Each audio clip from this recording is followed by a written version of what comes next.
নমস্কাৰ, আসসালামু আলাইকুম ছাত্ৰ ছাত্ৰীসকল। আজি তোমালোকৰ কাৰণে লৈ আহিছো এটা প্ৰশ্ন যে লেটাৰ অৰ্থাৎ আখৰ কাক বোলে। ইমান দিনে আমি আখৰ বুলি ক'লে গম পাইছো যে এ বি চি ডি ক খ অ আ এইবোৰেই। আচলতে ইয়াত প্ৰশ্নটো কৰিছে যে আখৰ কাক বোলে। ইয়াৰ আমি জানিবলৈ আজি ওলাইছো। তো তোমালোকে মনোযোগৰে শুনিবা, মনোযোগ দিবা যে আখৰ কাক কোৱা হয়। ইয়াৰ আনসাৰটো মই ইয়াত লিখি দিছো যে আখৰ কাক কোৱা হয়।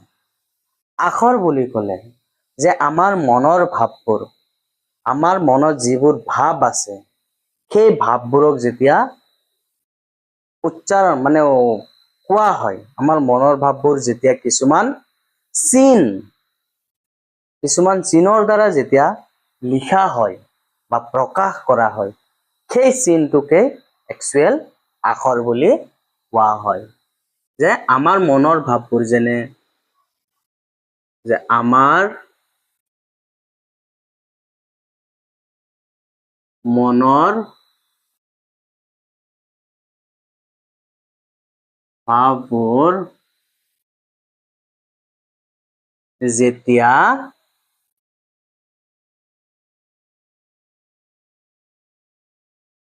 কিছুমান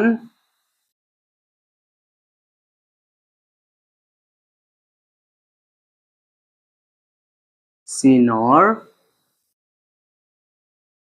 দ্বাৰা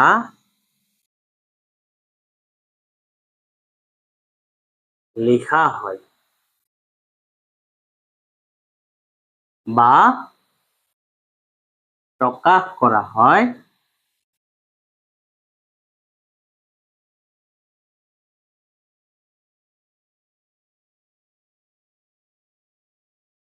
তাকে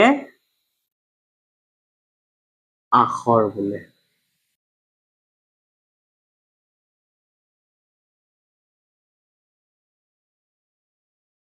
যেনে এতিয়া চোৱা, আমাৰ মনৰ ভাৱ, আমাৰ যিবোৰ মনৰ ভাৱ থাকে, ধৰা এ বুলি ক'লে যিসকলে আখৰ চিনি নাপায়, প্ৰথমতে চিনি পোৱা নাছিলে, যে এই যিটো ভাৱটো যেতিয়া আমাৰ মনৰ ভিতৰত আছিলে, সেই ভাৱটো যেতিয়া প্ৰকাশ কৰিবলগীয়া হৈছিলে তেতিয়া কিছুমান চিনৰ দ্বাৰা প্ৰকাশ কৰিবলগীয়া হৈছিলে। ইংৰাজী যেনেকৈ শব্দটো, যিটো আমাৰ মনৰ যিটো ভাৱ আছে সেই ভাৱটো এই ধৰণে প্ৰকাশ কৰিছিলে। ইয়াক কি বুলি কোৱা হয়? এ বুলি কোৱা হয়। ইয়াক বি, এইটো চি, এইটো ডি হয়। এইটো এটা এটা কি হয়? চিন হয়। এই চিন কেইটাক কি কৰা হৈছে যে আমি আখৰ বুলি নামাকৰণহে কৰিছো, যে এইকেইটা এটা এটা কি হয়? আমাৰ মনৰ ভাৱ হয়। সেই মনৰ ভাৱবোৰ যে এজনে আনজনক বুজাবৰ কাৰণে, বাস্তৱত পৰিণত কৰিবৰ কাৰণে এই মনৰ ভাৱবোৰ যেতিয়া চিনত প্ৰকাশ কৰিছিলে, তেতিয়াই ইয়াক নামাকৰণ দিছিলে আখৰ, আৰু অসমীয়াত কোৱা হয় ইয়াক আখৰ, আৰু ইংৰাজীত কোৱা হয় লেটাৰ, এলফাবেট। এই এলফাবেট খিনিক আমি যেতিয়া চিনেৰে প্ৰকাশ কৰো, আৰু তেতিয়া ইয়াক কি বুলি কোৱা হয়? আখৰ বুলি কোৱা হয় বা লেটাৰ বুলি কোৱা হয়। আমাৰ মনত যিবোৰ ভাৱ আছে সেই ভাৱবোৰ যেতিয়া কিছুমান চিনৰ দ্বাৰা যেতিয়া প্ৰকাশ কৰা হয়, তেতিয়া সেই চিনবোৰকে কি বুলি কোৱা হৈছে? আখৰ বুলি কোৱা হৈছে। ঠিক তেনেদৰে যেনে ধৰক এটো যেতিয়া ইংৰাজ পশ্চিমীয়া দেশসমূহত যেতিয়া যিটো ভাৱ আছিল মনত, সেই ভাৱটো যেতিয়া প্ৰকাশ কৰিবলগীয়া হৈছিলে, তেতিয়া এই এনেকুৱা ধৰণৰ চিনেৰে প্ৰকাশ কৰিছে। আৰু এতিয়া চোৱা, আমাৰ অসমত যেতিয়া ভাৱটো যিটো আমাৰ মনত যিটো ভাৱটো আছে, সেই ভাৱটো আমি আমাৰ অসমত এইদৰে প্ৰকাশ কৰিছিলে। অসম, ধৰা উত্তৰ পূব ভাৰতত অসম, বাংলাদেশ, এইবোৰত এই যিটো আছে সেই এটো এনেদৰে প্ৰকাশ কৰিছিলে। যিটো বিটো ধৰা এনেদৰে প্ৰকাশ কৰিছে। এইবোৰ কি হয়? এটা এটা আমাৰ মনৰ ভাৱ হয়। এই ভাৱসমূহ যেতিয়া এটা এটা চিনৰ দ্বাৰা প্ৰকাশ কৰিছিলে, আৰু সেই চিনসমূহকে আখৰ বুলি কোৱা হয়। ঠিক তেনেদৰে ধৰা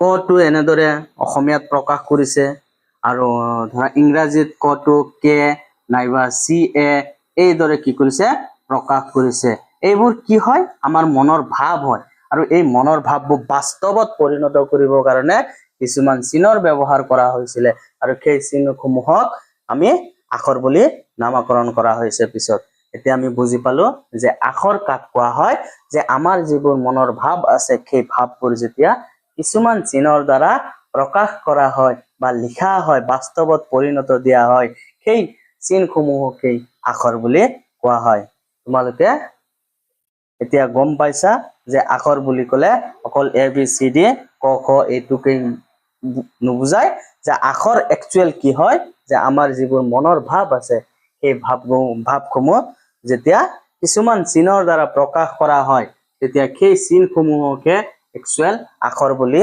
কোৱা হয় তোমালোকে নিশ্চয় বুজি পাইছা যে আখৰ কাক কোৱা হয়